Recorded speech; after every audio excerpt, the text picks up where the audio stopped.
What's going on, everybody? Welcome back to another episode of JaAR. JaAR, for those of you that may be new, stands for Joe. And Amy. Review. This is our weekly show where we go over the magic stories as they are posted on Wizard's website. And this week we have The Hour of Eternity by Ken Troop, or should I specifically say Hour of Eternity by Ken Troop. I feel like it's gone back and forth between which ones are The Hour of Blank versus Hour of Blank. That's just a personal pet peeve of mine, but really neither here nor there. Quick review at the beginning. We found one. We found one in Hour of Devastation specifically that you could skip, and nothing different would happen. There's like a little bit of a mystery at the end with a woman. That's cool. But otherwise you don't need this story. If you want to, let me put it this way. If you want to read a story and every once in a while a picture pops up and you're like, oh cool, that's who we're reading about, are just, people who are pictured on different arts of creatures or sorceries or instants or whatever, you'll like this story if you want to do that. If you don't, this does not advance the story in any way unless you, for some reason, needed to be told that the Hour of Eternity, especially knowing what the Hour of Eternity card looks like, that the Hour of Eternity is when all of the Eternals show up. If you needed to be told that, then you need to read the story to understand that. If not, my personal opinion, quick review, you don't need that. I don't know if you agree, disagree, how you feel. My quick review is meh. Pretty much. Yeah, so it's kind of lame. You could skip it for sure. You don't have to skip it. I'm not going to sit here and say that like it was so horrible that just, cut your losses, but it was not important. Agreed. I would say I was entertained and it kept my attention, but at the end of it I didn't feel more knowledgeable than I was before or anything like that. It was just kind of mindless entertainment that I'll forget about in a couple of hours, and that'll be about it. But if you like reading the magic stories and you want to know, like I said, stories behind some of the cards, then go read that story, because we review, we don't summarize, even in ones that we think are bad. Skippable. So, to get onto the full review itself then, this was the Hour of Eternity story. The Eternals walk in behind the Scarab God. The Scarab God. I was about to say the Beetle God, but no, specifically Scarab. Well, the Scarab is the beetle. Right, it's the Scarab Beetle. Right. But it's more specific to say the Scarab than just the Beetle. But they walked in behind the Scarab God. There were thousands of them, as one account in this story put it, because this story was made up of a bunch of smaller stories, which was fine, I guess. I noticed online today being the day that the story came out, not the day that you're watching this, a lot of people complaining about the fact that it was just random characters, that it was nobody. And sure, the same could be said for Hepatra, except she got a full story to herself, and there was character development there. Yeah, I was going to say, there was enough characterization with Hepatra that it made you care about Hepatra. These, you were just like, randos when the story began, randos when the story ended. When their stories ended. Because they all died at the end. Yeah. Spoilers. It's not spoilers. That was how they changed perspective, was one person got killed and they moved on to the next one. And there were 1, 2, 3, 4, 5. There were 5 different people whose stories were told here. And each one kind of had a different thing. Like I said, they were all but the last one were cards, at least in some way, shape, or form. You had the God Pharaoh's Faithful, you had Act of Heroism, you had technically the character who we heard from was not threads of disloyalty, but his lover who he was looking for were was the woman pictured on threads of disloyalty and the one who ends up killing him. And then you had Oketra's Avenger.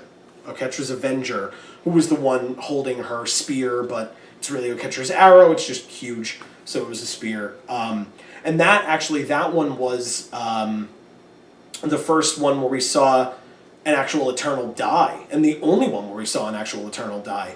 The arrow hit it and it turned to dust. And then the arrow broke when the Eternal chucked it at Nicol Bolas, and at the last second, Bolas turned around, controlled it with, telekinesis or whatever, stopped it, and then let it go, and it broke on the ground, and then she was killed by, more Eternals. So this was the story that let you know, hey, these guys are dangerous. Did we need to know that? Because the arrow killed one, which was cool. It was very cool. I thought that was something nice. I didn't expect. Turned to dust. I was actually wondering if we would see any single one of them killed right before we read her story. What was her name? Kawit. Right before we read Kawit's story, I was like, I wonder if anyone will be able to kill an Eternal. And then in that story, one died, but that was the only one, at least that we saw, die. And now that the arrow's broken, I don't know that means any more will die. Right. Unless we get back to the Gatewatch, which I will say that I genuinely hope, because I don't appreciate hypocrisy, and I genuinely hope that none of the people who were complaining about this story and being like, oh, they were just throwaway characters and why did we have to focus on them and nothing was accomplished, I hope that none of those people are the ones who are like, I'm so sick of the Gatewatch and hearing about them nonstop, because I think it was at Vronos on Twitter, a fellow Vorthos, was talking about the fact that if the Gatewatch is around, you're like, oh, it's another Gatewatch story, this sucks. And if it's not the Gatewatch, they're like, oh, this is filler, it's crap. Yeah. Well, what do you want? I'm not the guy, and I've said this... Obviously, what you want is to not read the stories anymore. You want to spend your time doing something else. And I've said this many... So perhaps you should. I've said this many times, if you've followed along with the show in the past, I am not one of those people. I am not one of those people who thinks that it's enough of the Gatewatch and I'm tired of it. Does that mean I'm not open to hearing stories not focused on the Gatewatch? No, that's fine. I don't care. As long as it's written well. Correct. Because we've talked about that a lot in this set specifically, and in this block a little bit as well, because we've heard a lot of amazing stories in this set in particular, Hour of Devastation, from the gods' perspectives, from Jeru or Samut's perspectives, from Hepatra. They were very good. Yeah. The only one, if I could be wrong, but I think the only story so far from this set that has been told from a Gatewatch member's perspective was the fight against Razaketh, told from Liliana's perspective, which makes perfect sense. It makes sense that fight was told from her perspective, but that's the only one. Is this the consequence of people complaining about too many Gatewatch stories? It could be. And that I have a problem with, because I do not dislike it. And if Wizards is trying to listen to their fan base, that's fine. I don't blame the company by any means, except you can't please everyone, and you can't have certain people just, or vocal groups of people just dictating how you write your stories. And that's what this kind of feels like. It kind of feels like it was like, well, they don't want the Gatewatch, so let's try and tell this from what turns out to be a kind of a unique perspective.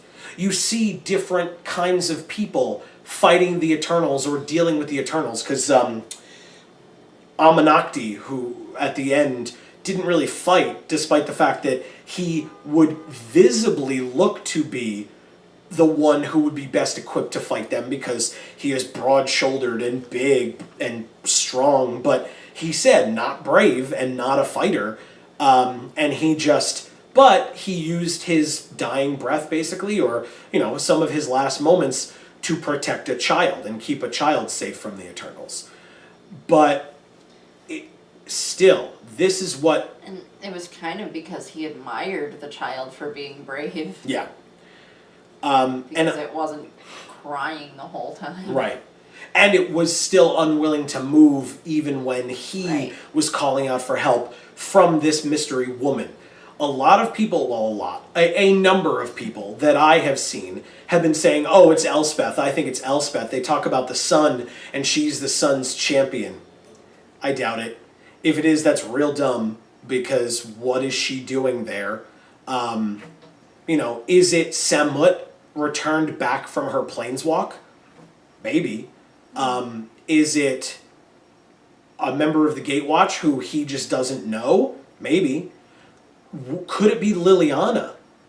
I think that would be cool, although I doubt it, because they talk about the fact that it's this glowing light and she's very warm, and Liliana is not that person. So I doubt it's her. It could be Chandra, it could be Nissa, it could be Samut, it could be Hapatra, it could be none of the above, it could be, someone else who we haven't met yet, it could be someone who we have but haven't seen for a long time. Who knows? It will be interesting to see what comes of that, if anything, or if that's kind of just one thing and now it's kind of gone. I really don't know where that's going to go. So I personally think that this is kind of what you get when you ask for those kinds of things. You ask for no more Gatewatch stories, and there are certain people out there who just want Wizards to full stop, straight up full stop, and just never talk about any of the Gatewatch members again, give us all new Planeswalkers every time, and that's kind of an ignorant way of thinking, because this is the story that they're going with. And at the same time, I'm hoping that Wizards is able to kind of parse out who they listen to and who they don't, and realize that just because the vocal minority is like, no more Gatewatch, doesn't mean that everybody feels that way, at least in terms of the stories. Again, my opinion has been that I agree with less Gatewatch in card release, not in the story. Because in the story, you're not running out of design space. You're growing these characters as characters based on their experiences. And the reason that we're able to have this discussion now is because this story was so and unimpactful that there's nothing for us to review and talk about. The one thing that I will say for this story is, last week I talked about the he wept, she wept, he laughed issue. Smiled. Laughed. Actually laughed, I think. Maybe smiled. Regardless, that concept of the contrast between weeping and being joyful, whether it be through a smile or a laugh. We talked about that last week, and you can, at the end, I'll have links for you to go check out those other stories. But that kind of a contrast, I enjoyed finding that, because it was like, that's interesting. I like that they put that in there. In this one, even the thing that was like, oh, I see what you did there, even that wasn't impressive. Even that wasn't unique enough, because what it was the fact that multiple characters said that a moment felt like an eternity. And this is the hour of eternity. And they're dealing with Eternals, and they're fighting against Eternals. I mean,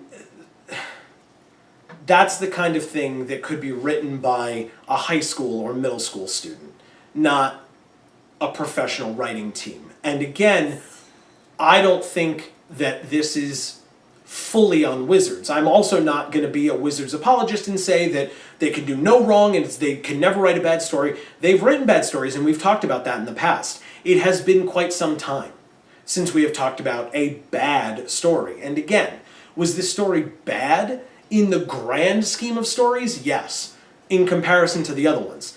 On its own, if you brought someone in and read this story to them, would they enjoy it? I would think so. Yeah. If they appreciate stories, I would think so. It had a beginning, a middle, and an end. It told the through line of... Actually, technically that's not fair. I don't know that it had an end, really. Because there was just kind of the mystery of the woman, which kind of left it open for the future, and you had the Hour of Eternity. But the Hour of Eternity itself was the beginning. And then the middle was all of the action of all of these people facing off against these Eternals and kind of realizing that they were no match, especially Asenyu from the Act of Heroism, who was like, I can't kill a single one of these things because I'm human and they're not. The only thing I can do is defend other people. If I keep fighting these things, someone else will have another breath. Someone else will have another moment to live, which in and of itself is the act of heroism. And I actually liked that. I think that might have been my favorite of the 5 stories, was the Senyu's portion. I think that was really cool. It did not do enough to save the whole story, though, by any means. And again, like we've now said many times, I think that's what you get when you try to constrain wizards from writing the story that they want to write. And I think that's 50-50. I think that's half on the group that complains all the time, and I think that's half on wizards for acquiescing to the group that complains all the time. Because there are plenty of people who enjoy these stories and watch them every week, and I don't know Wizards analytics for their story, and because I don't have access to that, I don't have their website. But if you look at the number of clicks that those stories get on their website or that those articles get on their website, and then you look at the number of people complaining about the Gatewatch and too many Gatewatch stories, there is no way that they are even close to each other numerically. I don't know this for a fact, and so I could be wrong, but I highly doubt that I am. We've asked people in the comments, and you are more than welcome to continue to do so. If you are one of those people, let us know. Again, we're not looking to argue with you. We'd like to hear your point of view, because maybe you change my mind, or maybe you at least open my eyes to more of a reason behind that opinion. And I'm always interested in hearing stuff like that. I'm never asking for people's opinions so that I can go in the comments and fight and argue with them, because that's not, I want to hear people's opinions. I'm not, nor in no way do we say that we are the only voices discussing this, and we've gotten stuff wrong before, first of all, just flat out with information that we've gotten or whatever, but we also have opinions that we know are different from others, and if we don't hear that, we just continue to sit here and think, well, we're the only ones that, nobody thinks any differently than this, which clearly isn't what we think, because we look online and... that. No. And I mean, the point, I guess the point you're trying to make is that our opinions are only as valid as your opinions. Sure. Yes, are no more valid than yours, right. yes. If you're going to take the time to watch our opinions in this video, then we want to take the time to read yours. Sure. In the comments. Mm-hmm. So... Yeah, and it's because I think that this is a much bigger issue than just this story, because I fear that this will be a trend going forward. Is this something that maybe they just tried out and now they're realizing that it didn't work, at least based off of the response that I have seen, combined with the response that I'm now giving? Will they see that this maybe didn't work and so they're not going to pursue it further? Maybe. Is that what I want to come out of this? Not necessarily. I don't want Ken Troop, for example, to think that he's a bad writer or that he did a bad job. I think he was given a bad topic to work with. Because the overarching concept, usually, from my understanding, is done based on committee. And they're like, okay, this is kind of how we want this to be done. And, these are the kinds of bullet points that need to be hit. But within that, you use your own creative judgment and etc. And Ken has done fine work in the past, whether we remembered it or not. If you've been following along with our series, we didn't give Ken the proper respect that he deserved in past videos because we did not remember the archive of stories that he had written, despite the fact that we greatly enjoyed many, if not all, really, of the ones that he wrote. All of the stories that he's ever written have been incredible, in my opinion. I think he wrote the Promised End story. I think. Because we've discussed that. But that's why I said the majority. Regardless, we've loved a lot of his stories. A large cross-section of the stories that he has written have been incredible. Exactly. But... This one wasn't one of them. And like I said, I think that that's more indicative of the larger problem here.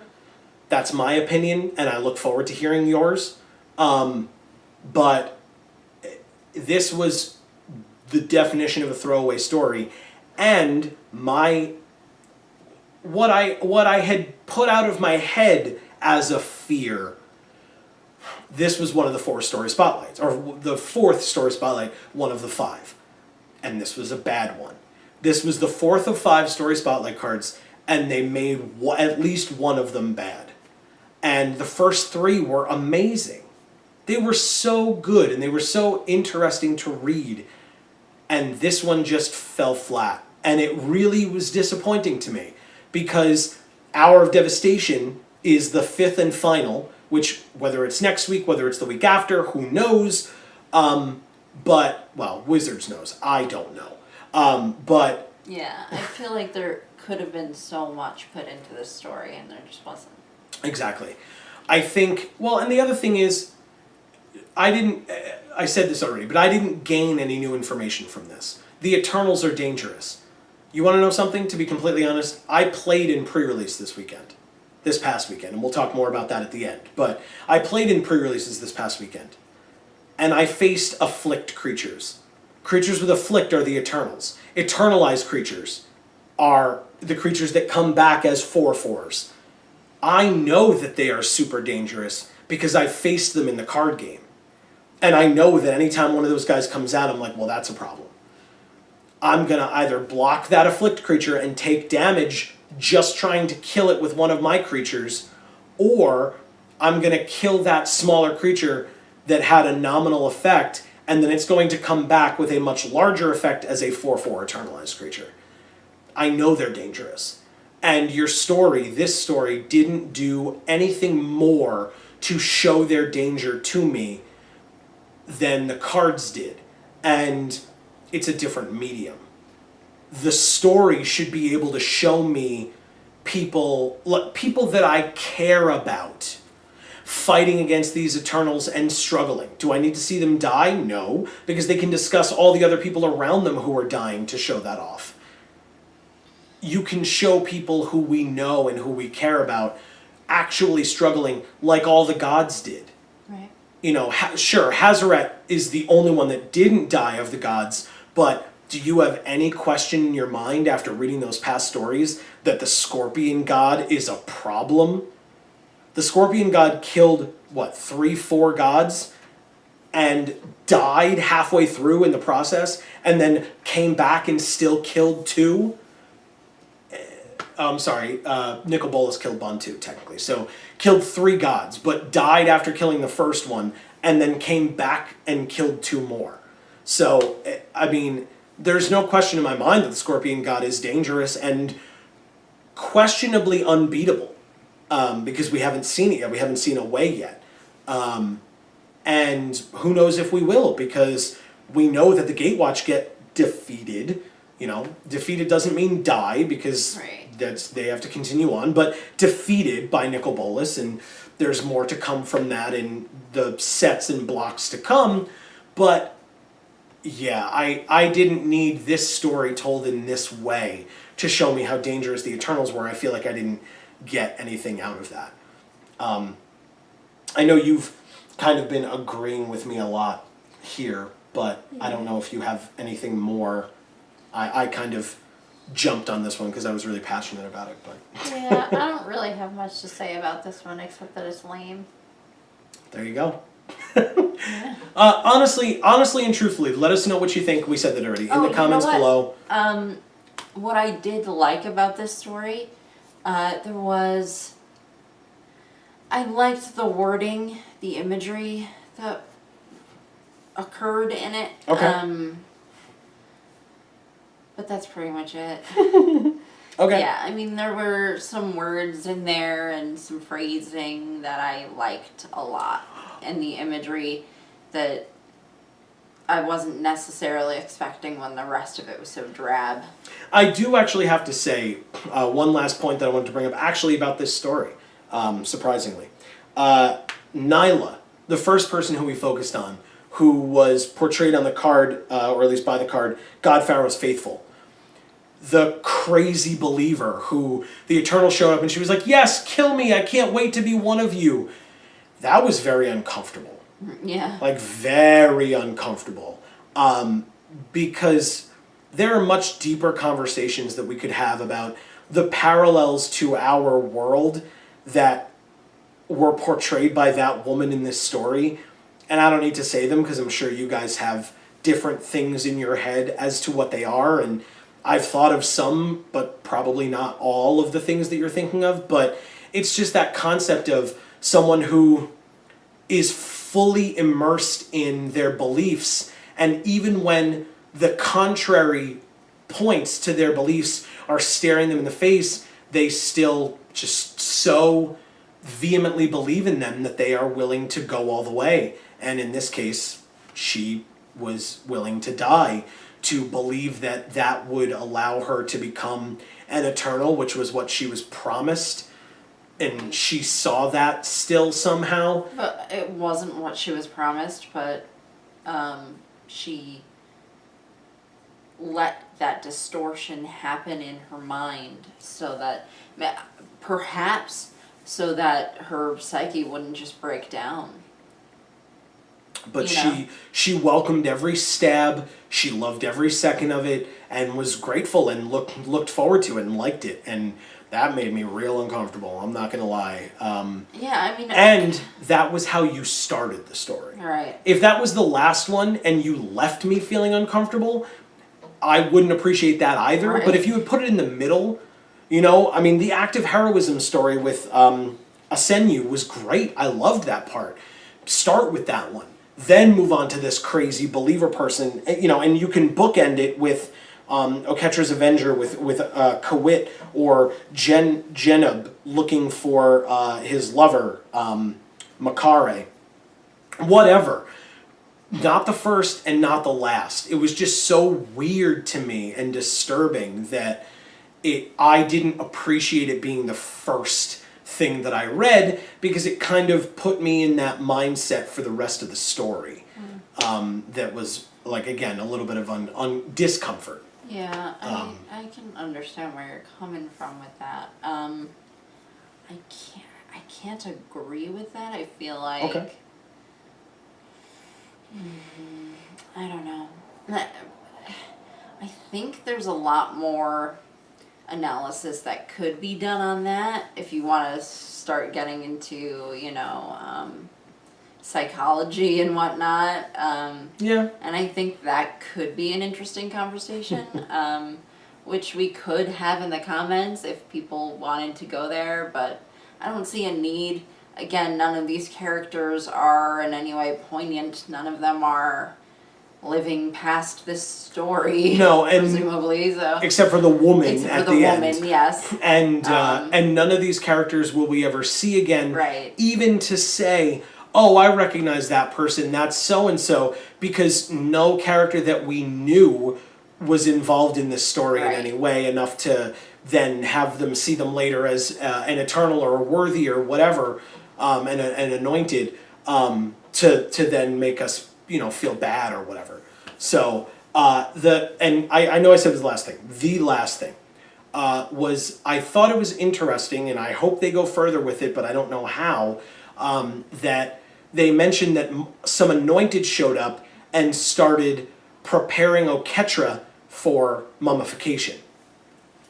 That's fascinating to me. I was so interested in that, and then it was over. Yeah. And I'm genuinely afraid that they're not going to be able to focus on that. I hope they can somehow, because presumably Oketra's not the only god who's being mummified or turned into an anointed, and whatever that means, we shall see, but I'm very interested. I'm very interested to hear what's going to happen with these dead bodies. Does the curse of wandering take over them? Does Nicobolus himself have to kind of imbue them with necromantic energy to bring them back while he's there? Who knows? But that's things. Right. But that's the thing. That's the only thing that you can take away from this story is questions and a little bit of mystery. But it's just those 2 points, and that's what made this story suck so much. Is not that it wasn't interesting.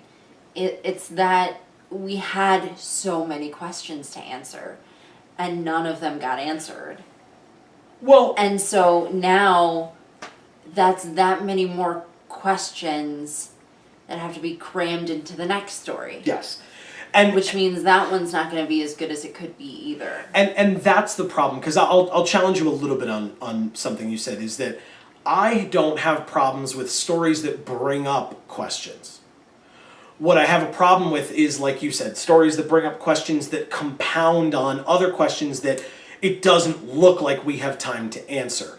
A story in and of itself that brings up more questions than it answers or whatever is not in and of itself bad, because we've seen stories that do that are good, but they are usually much earlier on in a set of stories so that those stories can then get answered. And there's time to do that.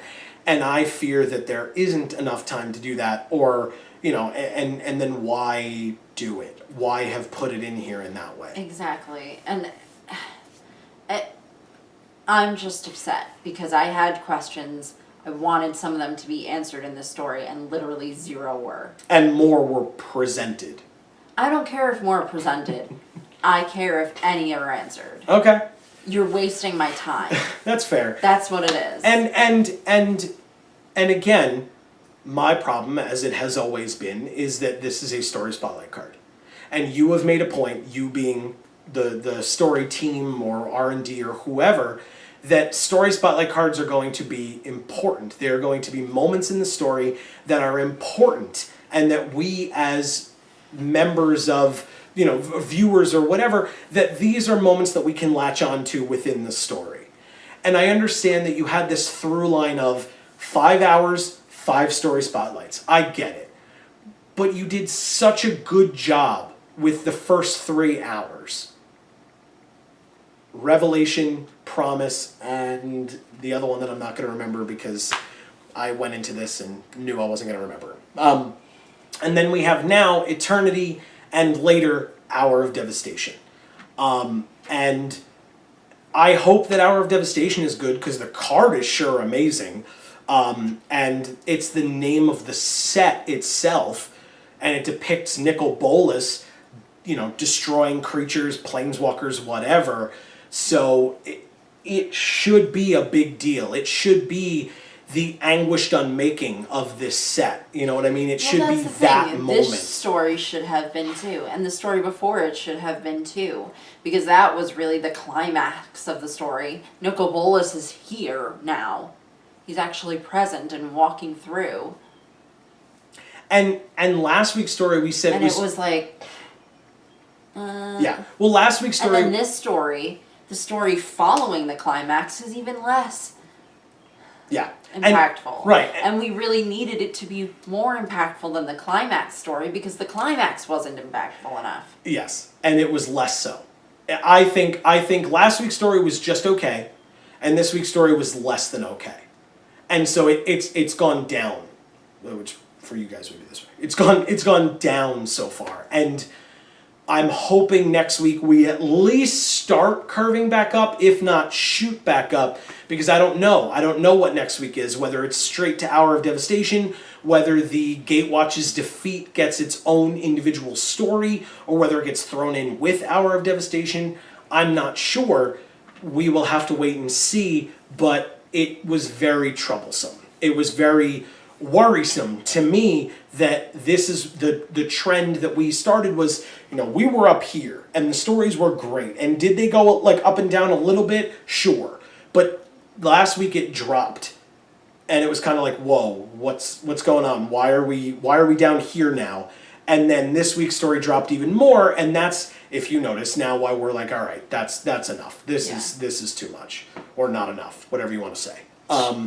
So as we said, let us know what you think in the comments down below. Were we too harsh? Were we not harsh enough? Or somewhere in between? Let us know what you thought. Do you agree? Do you disagree with myself, Amy, both? You can subscribe. That button will be coming up here soon to find out when more of our videos come out, more of this series, find out what happens next week, whether we think that it has continued to go down or if it actually does go back up. I said we would talk more about pre-release. This past weekend was pre-release. Yay. This weekend is release. We made a video, as we do during every pre-release, of us opening pre-release kits. We opened 4, to be exact. Is the set as unexciting as these most recent stories have been? kind of. But did we get cool cards? Yes. And I think you should watch it. I think you'll enjoy it. It was a good time. I actually enjoyed being there at the pre-release, opening the kits, and then getting to play in some myself during the weekend. How did your pre-releases go? Let us know in the comments below. Yeah. Are you looking forward to the rest of the stories, the set in general, playing with it, drafting, sealed, whatever, impact on standard? Get some amazing cards, or do some kind of amazing combo, or synergy, or whatever. So check out, like I said, you can subscribe with this button. You can click on some of the videos that are appearing all around, covering up all this stuff around me. You can click on those playlists to watch more videos. We have draft videos, we have product openings, we have more of this series. Whatever happens to pop up, you can click on that. This has been another episode of JaAR on Geek for All. I've been Joe. And I'm Amy. And as we always say, guys, in whichever video of ours you watch next, we will see you all next time. Thanks, everybody.